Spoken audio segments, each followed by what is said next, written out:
Okay, Sam Chelanga here after first completed marathon, 2:15:02. How are you feeling about the race? I'm humbled. It's just I learned that this distance it can be rough. So your body definitely has to know what's doing, because after like 35K, I felt like it was just a new territory that I've never felt like that on my legs. Yeah. My body wanted to go, but my legs were just not ready to keep going. And that's something you can't really simulate that in practice, just getting to that point, right? Yeah, it was like a first time. I just like, wow. So this is what it feels like the last 6 miles. But part of me was happy that I kept going. I didn't hit the wall, and I just told myself, you know what, you gotta start somewhere.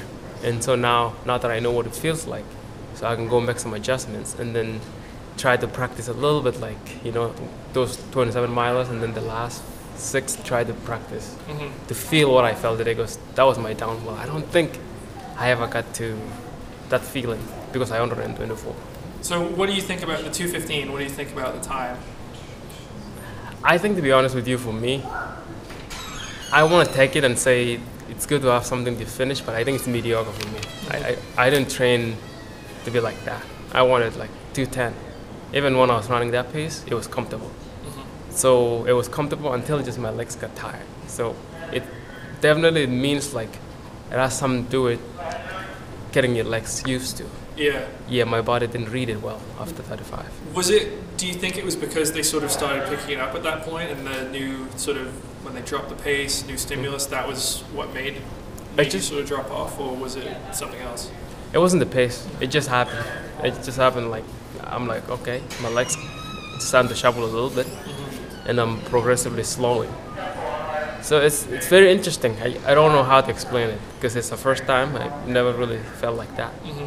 And it wasn't, even when they ran those moves in the middle, I felt like this was just normal stuff that I'm used to. Yeah.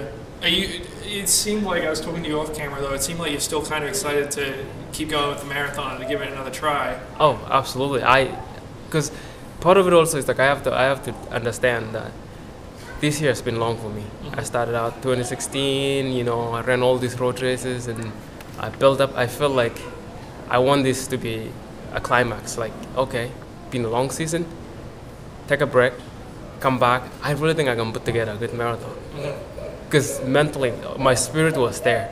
Even when those guys was passing me, I knew that this is not the end of it. I just said, you know what, sometimes you need to be humbled and you need to be put in a place where you get to realize that, you know what, gain a new respect. Yeah. So that when you go back, you know what you're working with. Because I didn't know. Yeah. You know, everything was guesswork until now. And personally, I like to have an idea of like where I'm going. So it reminds me of the first days when I started running. It never happened like on a bang. It was like, I know I love it, but I just gotta get it done. Well, it's a good attitude to have, because a lot of people, if they come out, they might have a rough debut and they'd be like, oh, I don't know if I want to keep going with it. But to have that attitude right after the race is pretty, it's positive. I enjoyed it. I mean, other than that hiccup a little bit, just getting your legs tired. Yeah. I enjoyed it. So I just gotta fix that and come back strong. Biggest thing you learned today? The biggest thing I learned today is like, I got to know the marathon.